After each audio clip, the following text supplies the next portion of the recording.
Puji Tuhan, selamat malam teman-teman yang akan bergabung di Bible Study kita malam ini. Kita akan mulai Bible Study kita. Sebelum itu kita akan berdoa. Mari kita bersatu dalam doa. Pujian syukur kami naikkan kepadamu Tuhan Yesus yang baik. Kami bersyukur Tuhan atas waktu yang Kau berikan buat kami, atas kekuatan, kemampuan, semangat lagi yang baru untuk kami kembali belajar kebenaran firman-Mu. Terima kasih Tuhan, terima kasih Engkau terus berikan kami kemampuan untuk kami terus rindu belajar firman-Mu Tuhan. Saat malam hari ini kami bersama teman-teman kami yang lain yang akan bergabung Tuhan dalam online ini Tuhan Yesus, Tuhan tolong kami, terangi mata hati kami Tuhan, biar apa yang kami dengar, apa yang kami baca Tuhan, apa yang kami pelajari saat malam hari ini kami boleh mengerti, terlebih kami boleh mengaplikasikan firman-Mu dalam kehidupan kami.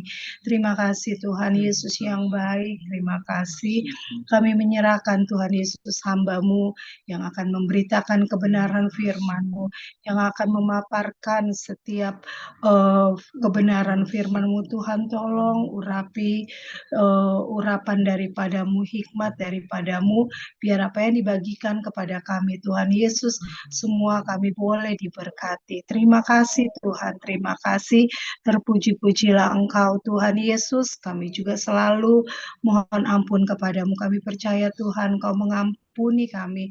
Ampuni kami dari perkataan, pikiran, perbuatan kami Tuhan, ampuni kami. Biar kasih-Mu itu terus ada dan tinggal dalam hidup kami, dan kasih-Mu boleh terpancar dalam kehidupan kami. Kami bersyukur dan kami peralaskan doa kami hanya dalam nama Tuhan Yesus Kristus. Haleluya. Amin.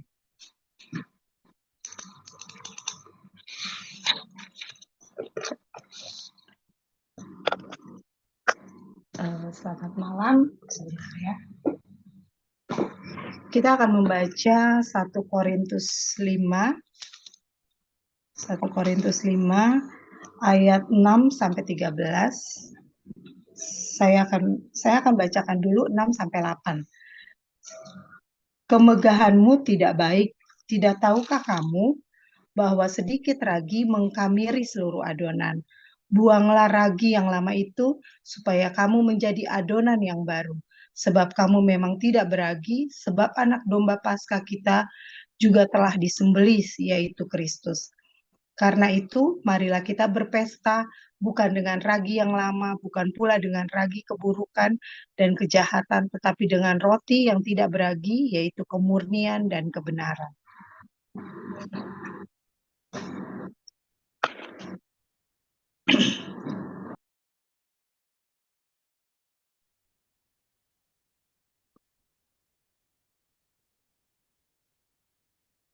Puji Tuhan, kembali kita belajar firman Tuhan.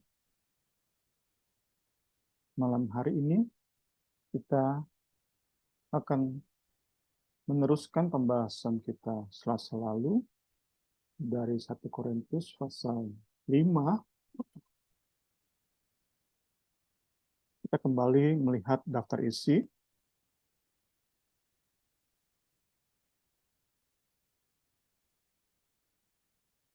Kita masih membahas pasal 5 ayat 1 sampai pasal 6 ayat 20.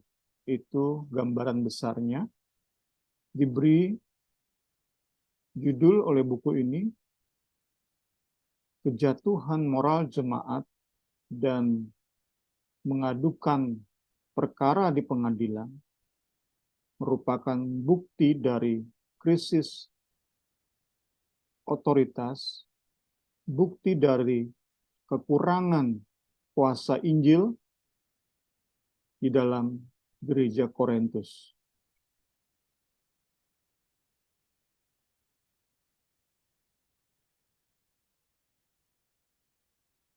Pasal 5 itu membahas kasus incest. Pasal 6 membahas pengaduan ke pengadilan negara. Kasus antar jemaat diadukan ke pengadilan negara.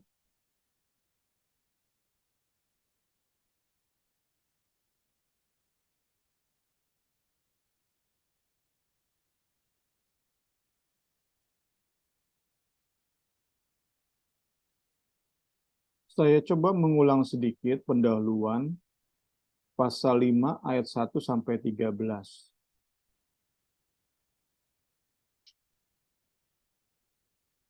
Di pasal 5, 1 sampai 13 ini, kita akan menjawab dua pertanyaan. Pertama, bagaimana mungkin kasus semacam ini dapat terjadi dalam gereja? Itu sudah banyak kita bahas Selasa lalu. Pertanyaan kedua, apa remedi atau obat yang diberikan Roh Kudus lewat Rasul Paulus terhadap masalah yang terjadi semacam ini? Dosa di tengah jemaat. Apa yang perlu dilakukan? Tentu kita mengambil prinsipnya sehingga dapat kita terapkan di gereja masa kini. Kita akan melihat lebih lanjut remedi atau obat yang diberikan di pasal 5 ayat 6 sampai 8. Bahkan nanti sampai 13 pun masih ekspansi dari jawaban pertanyaan nomor 2 ini. Apa remedi, apa obat yang diberikan terhadap kasus yang terjadi di jemaat Korintus?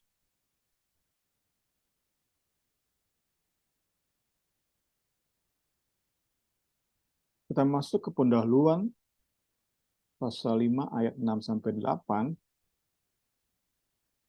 Gambaran atau analogi yang Paulus berikan menyediakan dasar teologi bagi tindakan Rasul Paulus di ayat 1 sampai 5.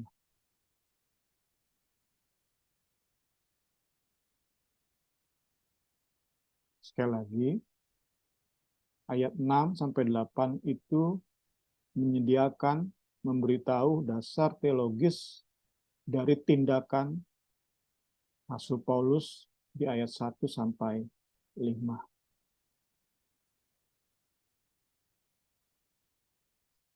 Paulus kembali memulai bagian ini dengan menyerang kebanggaan para pimpinan jemaat Korintus.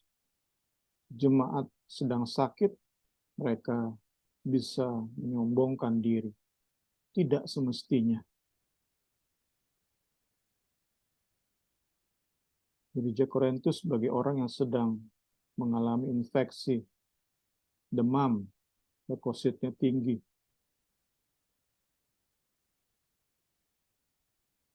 Persekutuan Korintus yang adalah tubuh Kristus sedang terinfeksi pelaku dosa inses.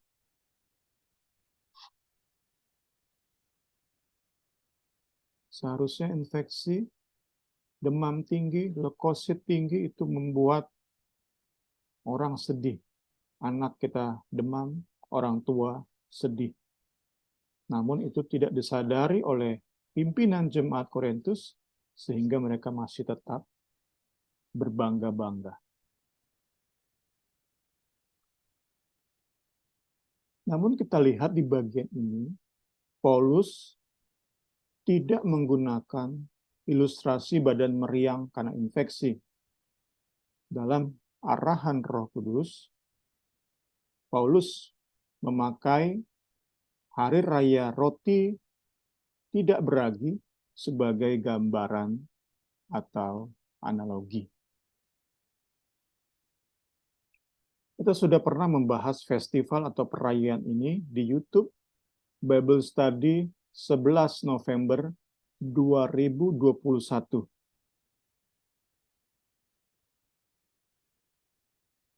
kita mau lihat sedikit catatan kitab Keluaran tentang hari raya atau festival ini. Kita lihat tujuan Allah Israel memberikan hari raya ini kepada bangsa Israel. Kita lihat dalam Keluaran 13 ayat 8 sampai 10. Pada hari itu harus kau beritahukan kepada anakmu laki-laki. Ini pesannya. Ibadah ini, hari raya roti tak beragi, adalah karena mengingat apa yang dibuat Tuhan kepadaku pada waktu aku keluar dari Mesir. Ini seorang ayah bicara kepada anaknya, laki-laki. Hal itu bagimu harus menjadi tanda pada tanganmu dan peringatan pada dahimu, supaya hukum Tuhan ada di bibirmu. Sebab dengan tangan yang kuat, Tuhan telah membawa engkau keluar dari Mesir.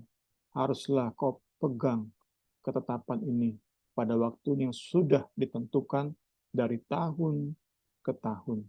Ini kita dapati tujuan Tuhan Allah memberikan festival roti tidak beragi.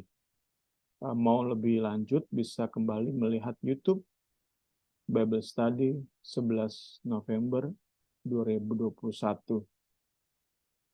Ini tujuan sekaligus hal prinsip yang terkandung dalam festival ini.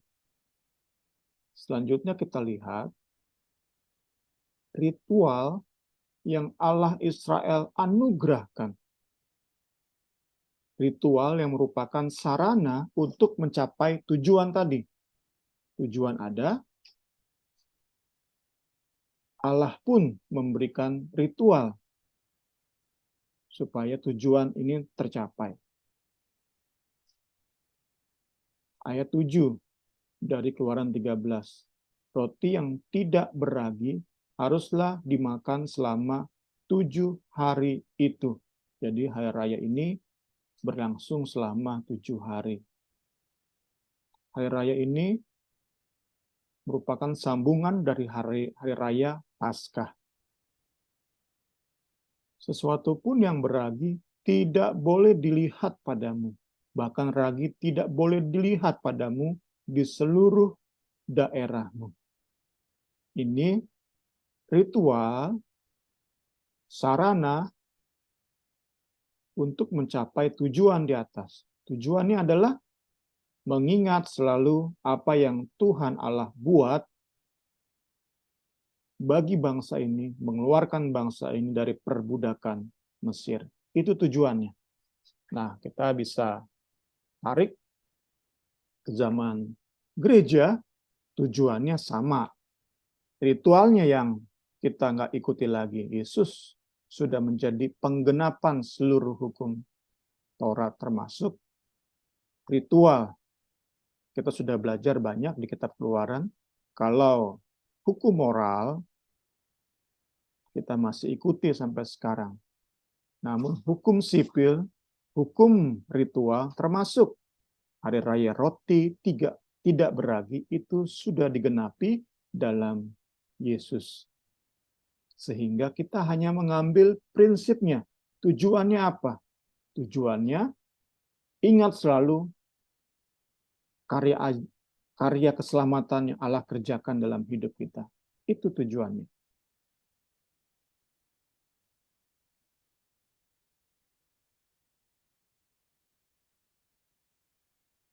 Jadi bagi gereja, makan roti beragi atau tidak beragi sudah tidak memiliki signifikansi. Namun tetap gereja harus merespon karya pembebasan Kristus dengan mengingat cinta Tuhan. Dan dihubungkan dengan hari raya roti tidak beragi, mengingat cinta Tuhan dengan cara membuang ragi kejahatan dan keburukan.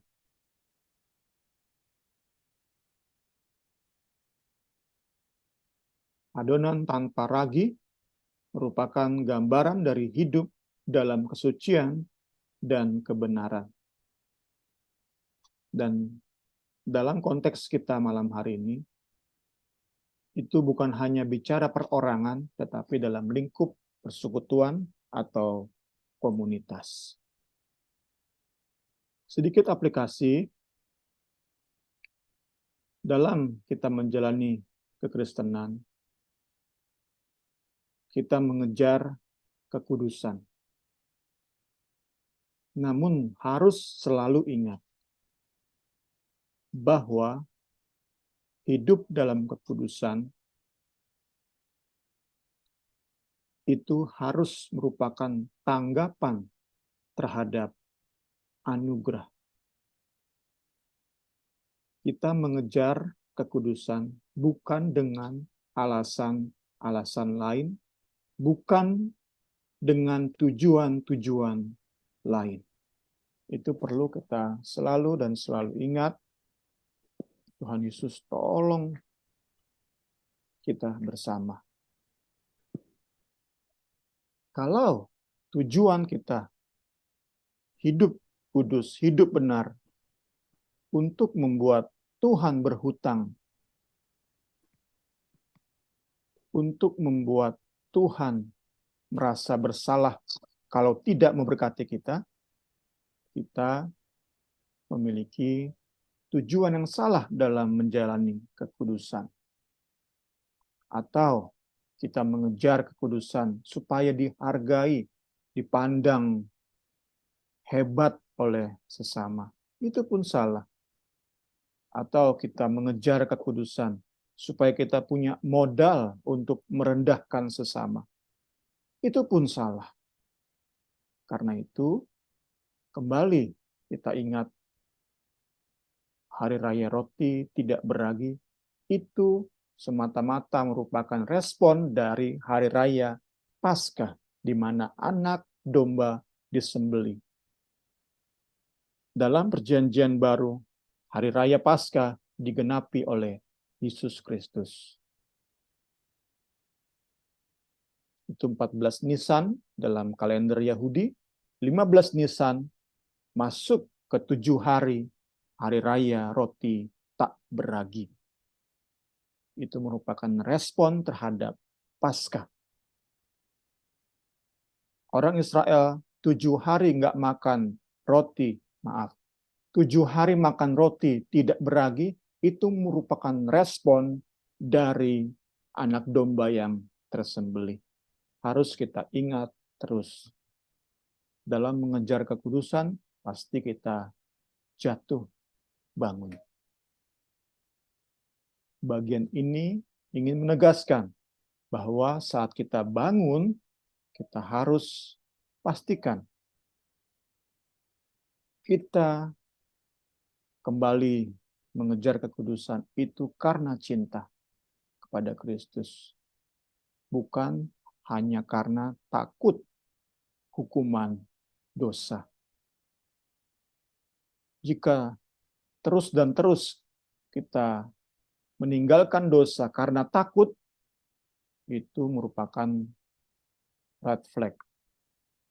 Itu bisa menjadi peringatan luar biasa dalam kekristenan yang kita jalani. Jangan-jangan kita ternyata belum lahir baru, jangan-jangan ternyata kita belum bertumbuh. Kita harus terus koreksi saat kita tersadar ini salah, perbuatan ini salah, perkataan ini salah, dan saya berjanji tidak mengulangi. Itu karena apa? Karena cinta atau karena sekadar takut hukuman? Puji Tuhan, kita masuk ke pembahasan ayat per ayat.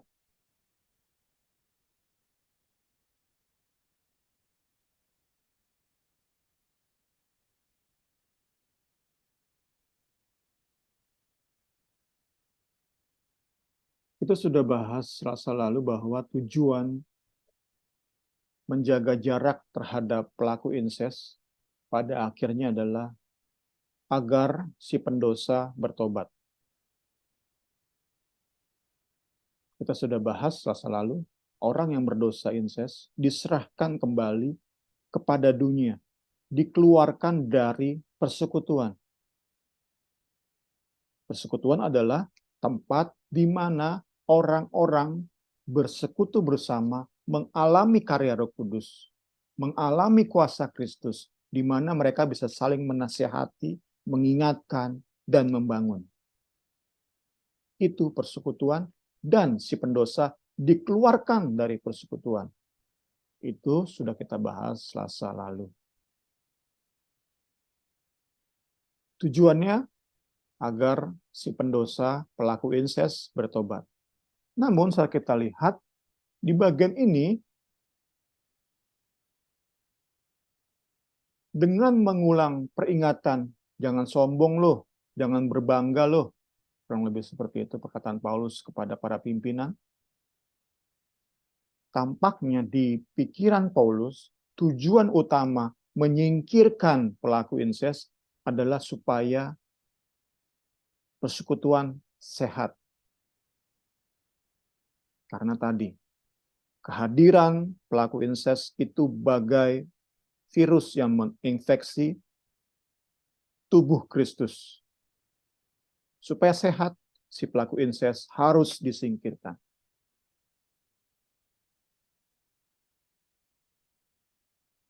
Ayat 7,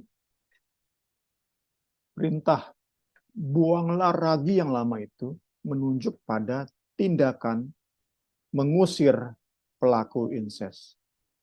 Buanglah ragi yang lama itu. Di ayat 7 kita bisa baca, buanglah ragi yang lama itu.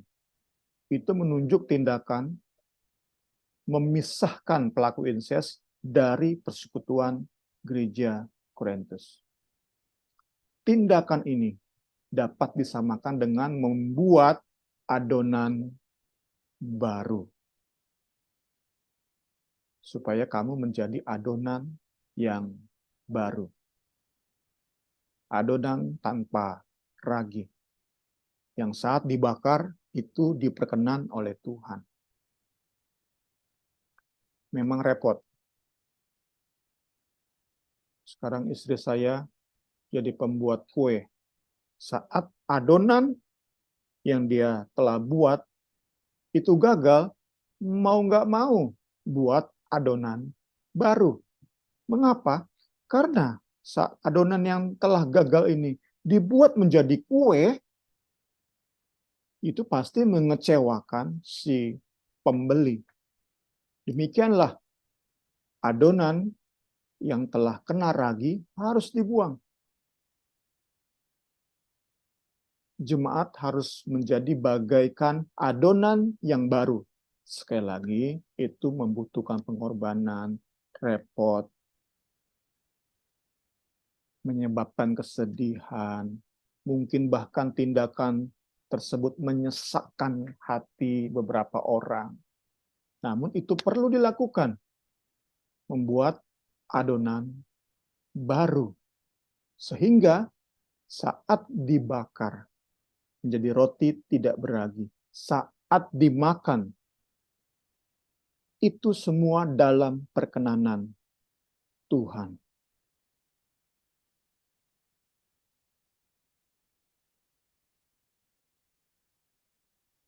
Ayat 8, sebelum kita diskusi.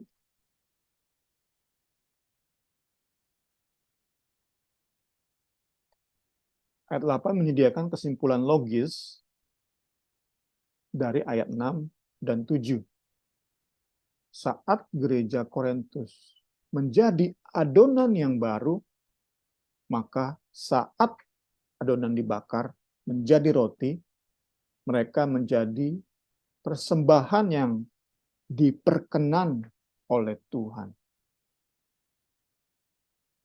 Dalam perkenanan Tuhan ada pesta, ada sukacita, damai sejahtera. Perkenanan ilahi mencurahkan perkara-perkara surgawi dalam tubuh Kristus dalam gereja Korintus. Sekali lagi, memang sulit karena harus melakukan tindakan yang mungkin bagi beberapa orang, bagi minoritas, itu menyakitkan, tapi itu demi kebaikan bersama, demi kebaikan yang cakupannya lebih luas. Puji Tuhan, kita diskusi. Silakan Ibu Rini. Ya, selamat malam teman-teman yang baru bergabung. Ada yang mau ditanyakan dalam 1 Korintus 5 ayat 6 sampai 8 atau mau menambahkan juga boleh. Yang puji Tuhan malam ini kita agak banyak nih.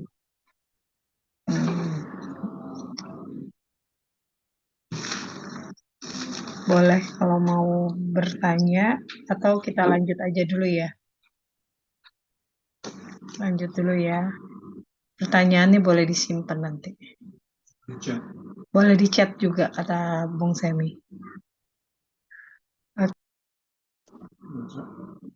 Oh iya. Kita akan lanjut 1 Korintus 5 ayat 9 sampai 13. Nanti saya minta Niar yang baca ya, Niar.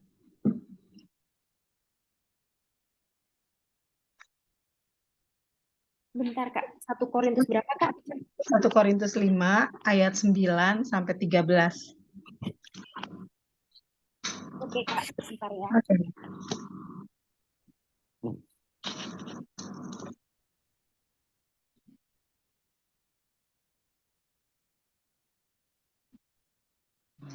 Itunya mati. Niar, speakerphone-nya mati ya? Iya. 1 Korintus 5 Mm-mm. 9 sampai 13. Iya. Dalam suratku telah kutuliskan kepadamu supaya kamu jangan bergaul dengan orang-orang cabul. Yang aku maksudkan bukanlah dengan semua orang cabul pada umumnya dari dunia ini, atau dengan semua orang kikir dan penipu, atau dengan semua penyembah berhala, karena jika demikian kamu harus meninggalkan dunia ini. Tetapi yang kutuliskan kepada kamu ialah supaya kamu jangan bergaul dengan orang yang sekalipun menyebut dirinya saudara adalah orang cabul, kikir, penyembah berhala, pemfitnah, pemabuk, dan penipu. Dengan orang yang demikian, janganlah kamu sekali-kali makan bersama-sama. Sebab dengan wewenang apakah aku menghakimi mereka yang berada di luar jemaat? Bukankah kamu hanya menghakimi mereka yang berada di dalam jemaat? Mereka yang berada di luar jemaat akan dihakimi Allah. Usirlah orang yang melakukan kejahatan dari tengah-tengah kamu. Ya, makasih Niar.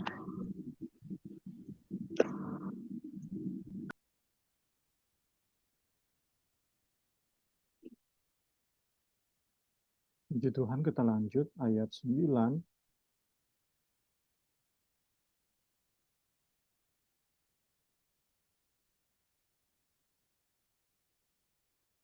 Di sini Paulus meluruskan salah mengerti dari salah satu perintahnya di surat sebelumnya. Apa isi perintah atau nasihat tersebut?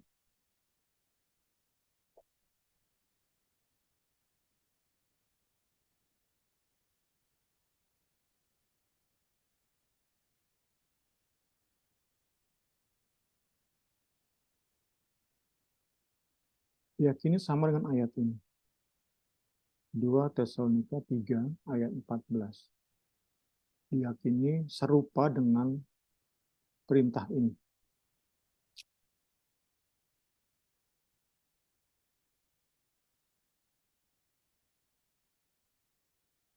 Jika ada orang yang tidak mau mendengarkan apa yang kami katakan dalam surat ini, tandailah dia dan jangan bergaul dengan dia.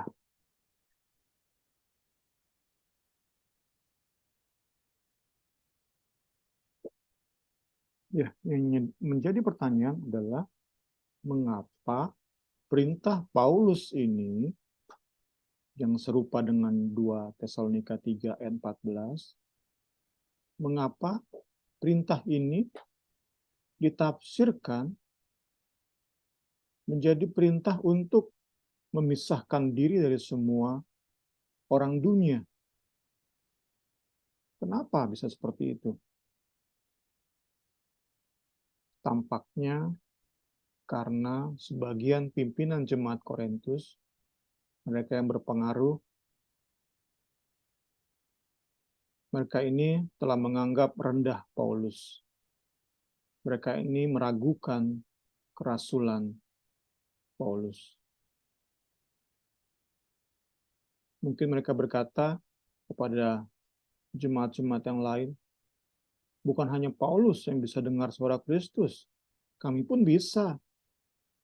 Bukan hanya kepada Paulus Roh Kudus bicara, Roh Kudus memberikan arahan. Kepada kami juga Roh Kudus memberi arahan. Jadi para pimpinan gereja yang bersikap anti Paulus ini menunjukkan absurdnya, anehnya perintah Paulus. Mereka menafsirkan, masa Paulus bilang kita nggak boleh bergaul dengan orang-orang cabul? Ya kan di pasar isinya orang-orang cabul, orang-orang dunia. Masa kita nggak boleh gaul dengan mereka? Itu tafsiran yang aman dari bagian ini. Jadi prinsipnya, apapun yang Paulus sampaikan selalu dicurigai. Karena pada dasarnya memang mereka benci Paulus. Sikap mereka adalah anti Paulus. Kita lihat ayat 11. Malam hari ini bahannya terasa seperti pengulangan. Jadi kita bisa lebih cepat. Ayat 11 menjelaskan bahwa yang dimaksud Paulus dalam perintahnya di surat sebelumnya, kita sudah belajar di pendahuluan bahwa surat 1 Korintus ini merupakan surat kedua pada jemaat Korintus. Jika teman-teman lupa, bisa lihat kembali pendahuluan dari bedah buku 1 Korintus. Sekali lagi, yang Paulus maksud adalah untuk jemaat memisahkan diri, menjaga jarak dari orang-orang yang meskipun menyebut diri murid Kristus, namun tetap dalam dosa berikut, yaitu cabul, kikir, menyembah berhala, pemfitnah, pemabuk, dan penipu. Kemudian dikatakan di ayat 11 bahwa mereka tidak boleh makan bersama-sama dengan orang-orang seperti ini. Tindakan menjauhkan, mengusir, termasuk dengan menolak orang-orang ini ikut serta dalam perjamuan kasih, love feast, seperti yang dibiasakan dalam setiap pertemuan jemaat. Kita lihat di Yuda 1 ayat 12.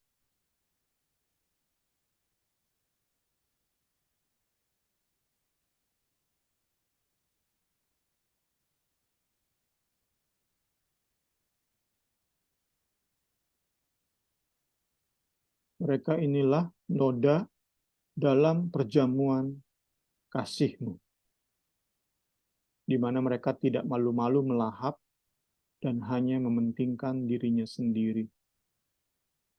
Mereka bagaikan awan yang tak berair. Kalau pakai bahasa Paulus di 1 Korintus, mereka jago dalam retorika, namun tanpa kuasa Injil. Mereka bagaikan awan yang tak berair, yang berlalu ditiup angin. Mereka bagaikan pohon-pohon yang dalam musim gugur tidak menghasilkan buah. Pohon-pohon yang terbantun dengan akar-akarnya dan yang mati sama sekali.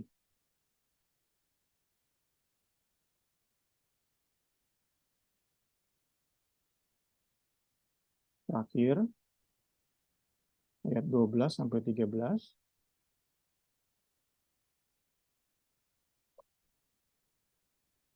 Tugas gereja bukanlah menghakimi orang-orang dunia.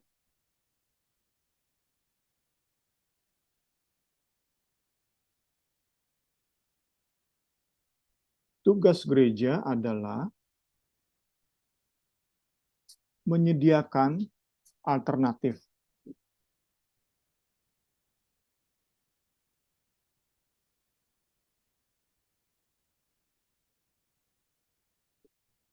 Menyediakan alternatif bagi orang-orang yang berada di bawah kekuasaan dunia. Sekali lagi, tugas gereja bukan menghakimi orang-orang dunia, tetapi tugas gereja adalah menyediakan alternatif bagi orang-orang yang sedang berada di bawah kekuasaan dunia. Gereja seharusnya menyediakan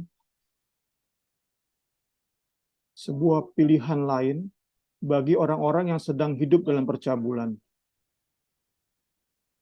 Bagi orang-orang yang sedang hidup dalam kikir penyembahan berhala yang menjadi pemfitnah, pemabuk, dan penipu. Gereja seharusnya menyediakan pilihan lain bagi orang-orang yang sedang terlibat dalam dosa-dosa semacam ini. Karena itu, salah satu cara untuk menyediakan alternatif adalah mengusir orang-orang yang meskipun mengaku Kristen, namun terlibat dalam dosa-dosa semacam ini. Karena kehadiran mereka membuat gereja dan dunia menjadi sama. Gereja gagal dalam menyediakan alternatif.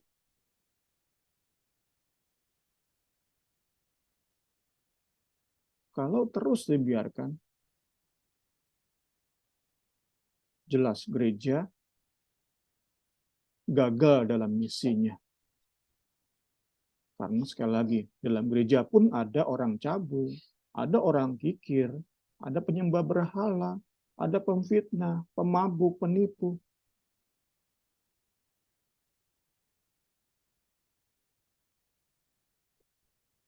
Ini tentu menjadi kondisi ideal yang perlu kita perjuangkan.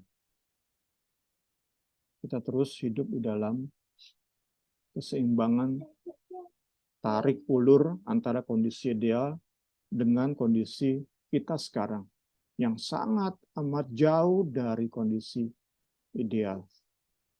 Namun kiranya itu tidak membuat kita kemudian menyerah, membiarkan apa adanya, nggak berjuang untuk mencapai kondisi ideal.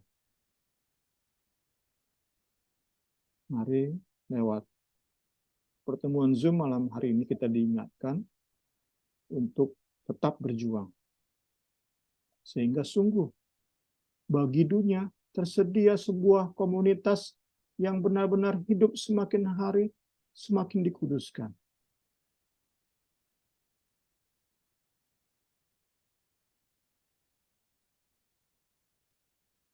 Semakin menghindari percabulan, semakin suka memberi, semakin mengutamakan Tuhan di atas segala-galanya.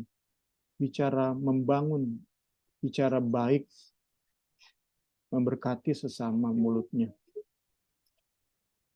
Tidak pemabuk, hidup jujur, tidak menipu untuk merugikan sesama. Saat gereja semacam ini itu terus bertumbuh dalam kekudusan, mereka, gereja ini sungguh-sungguh menyediakan alternatif bagi orang-orang yang sedang bingung dalam dunia mereka, yang mungkin sudah bosan dengan percabulan. Saya tiap hari berbuat cabul tapi nggak pernah puas. Gereja bagaikan mercusuar yang memberi harapan. Saya bisa hidup dalam kekudusan, luar dari percabulan, bebas dari percabulan. Itu contoh sederhana. Karena itulah sama-sama perlu kita perjuangkan sebuah persekutuan yang semakin hari semakin dikuduskan. Tanpa perjuangan ini, pasti kita sama dengan dunia. Saat dunia butuh alternatif, mereka melihat di gereja sama aja kok.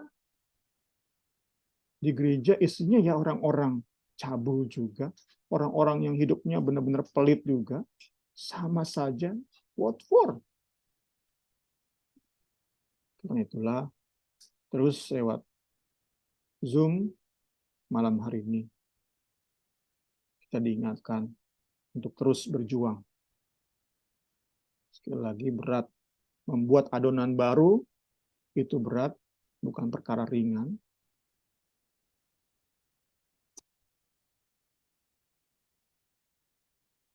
Harus lewati beberapa proses bahkan, namun itu worth it.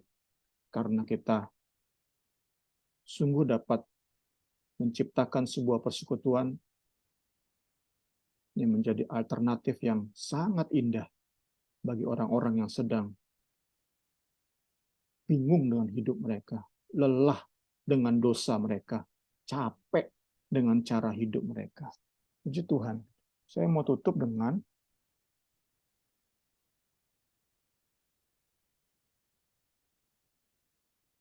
pengulangan Selasa lalu. Apa-apa saya ulang supaya konteksnya dapat tentang pendisiplinan dalam gereja masa kini. Ya, ini. Aplikasi praktek pendisiplinan dalam gereja zaman now. Pertama adalah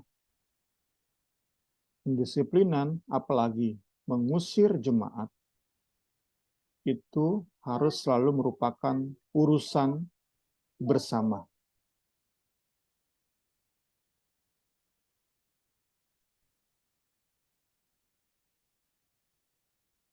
Itu dengan pimpinan atau grup pimpinan, tetapi itu perlu di dalam doa bersama, seperti yang Paulus contohkan di dalam 1 Korintus 5 ini. Sekali lagi, pendisiplinan, apalagi pengusiran jemaat, harus disepakati bersama. Kedua, tujuan pendisiplinan adalah bersifat menuntun kepada pertobatan atau remedial. Bukan untuk menjatuhkan, bukan untuk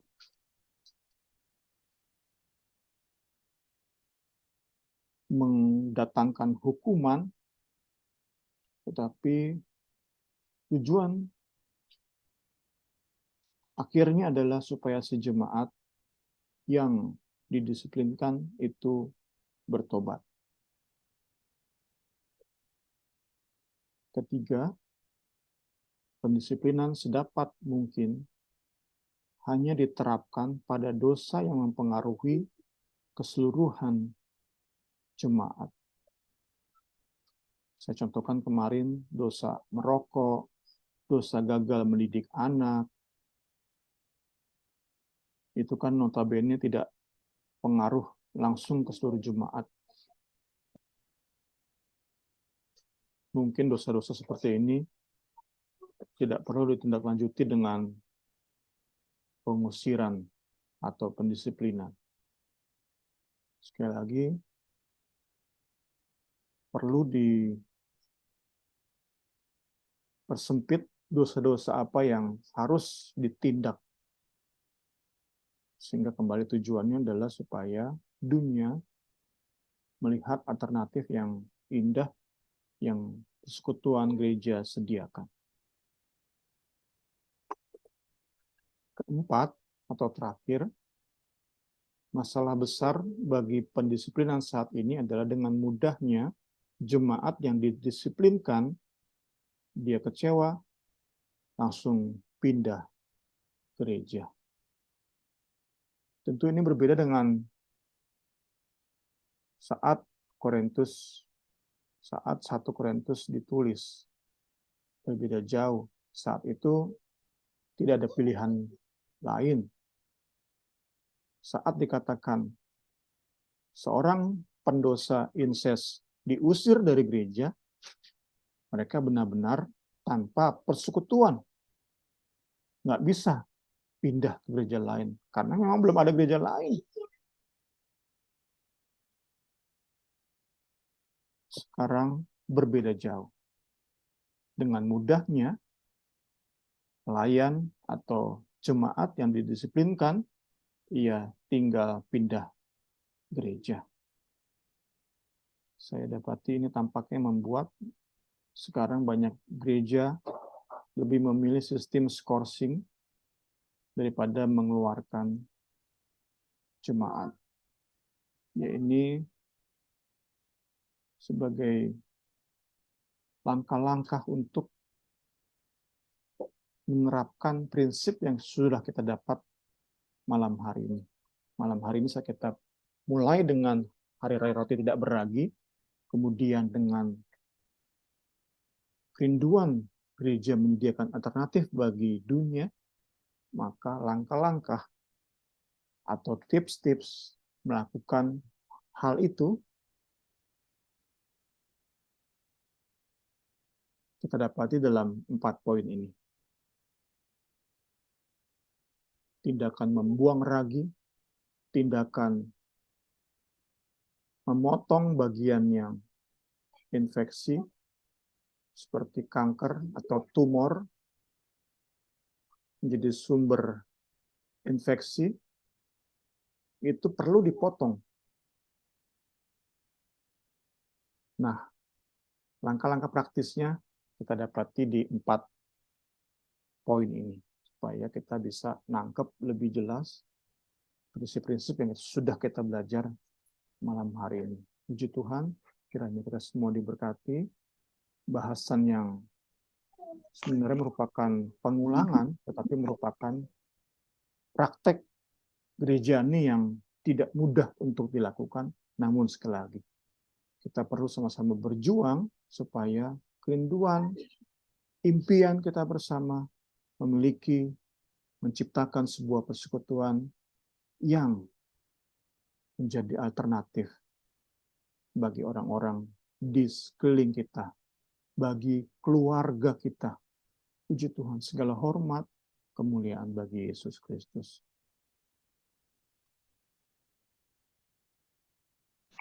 Puji Tuhan.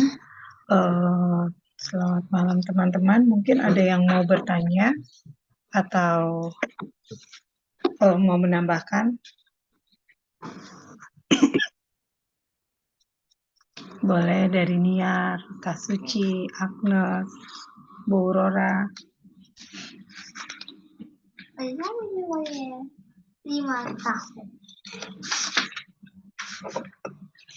Tidak ada. Nggak apa-apa, kalau mau nanya nanti bisa WA Bung Semi juga bisa. Saat malam hari ini kita akan tutup Bible study kita. Nanti kita akan berdoa. Saya minta Agnes yang berdoa ya, Nes.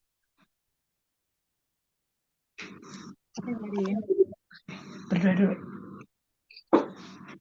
Mari kita berdoa. Tuhan Yesus, terima kasih ya Bapak untuk malam hari ini ya Tuhan. Kembali Engkau memperlengkapi kami ya Tuhan, kembali dengan kebenaran firman-Mu ya Tuhan. Kami bersyukur ya Tuhan Yesus, kami menerima firman-Mu dengan sukacita ya Bapa. Tuhan Yesus, Engkau tahu ya Bapa, kalau saat ini ya Tuhan, kami hidup di tengah-tengah lingkungan gereja berjemaat ataupun dunia ya Tuhan yang tidak ideal ya Tuhan Yesus, yang kadang membuat kami menjadi lemah ya Tuhan, yang kadang ada banyak raja-raja dalam diri kami sendiri pun ya Tuhan yang mungkin tidak kami sadari ya Bapa, yang menghambat hubungan kami dengan Engkau ya Tuhan Yesus. Tapi terima kasih ya Tuhan, karena malam hari ini kami percaya firman Tuhan tidak kebetulan datang kepada kami ya Tuhan Yesus. Tolong kami ya Tuhan Yesus, kalau ada hal-hal yang tidak berkenan di hadapan-Mu ya Tuhan, ada hal-hal yang menghambat kudusan-Mu ya Tuhan Yesus sendiri dalam hidup kami ya Tuhan. Tolong kami Tuhan Yesus, sadarkan kami ya Bapa, mampukan kami ya Tuhan Yesus untuk bisa berubah ya Bapa. Bahkan ya Tuhan Yesus, kalau mungkin di sekeliling kami ya Tuhan ada orang-orang juga yang sedang mengalami kondisi yang tidak ideal ya Tuhan Yesus, hal-hal yang menghalangi mereka juga ya Tuhan Yesus. Tolong kami ya Tuhan Yesus untuk bisa menjadi berkat juga bagi mereka ya Bapa ya.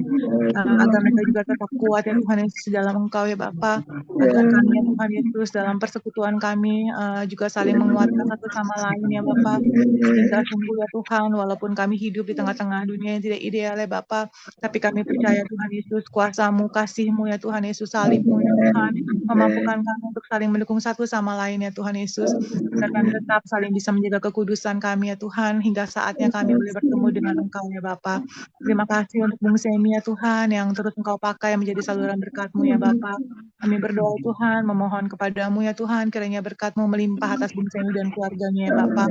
Tuhan bisa menambahkan hikmat, urapan yang baru ya Tuhan Yesus, mencukupi apa yang menjadi kebutuhan Bung Semi ya Bapa. Juga hari ini ya Bapa. Kami percaya juga Tuhan, malam hari ini kami semua sudah diberkati ya Bapa. Pertemukan kami ya Tuhan pada jam-jam yang sudah ditentukan di hari-hari berikutnya Bapa. Terima kasih ya Tuhan, kami tutup Bible study kami pada malam hari ini, hanya di dalam nama-Mu saja kami sudah berdoa dan mengucap syukur. Haleluya, amin.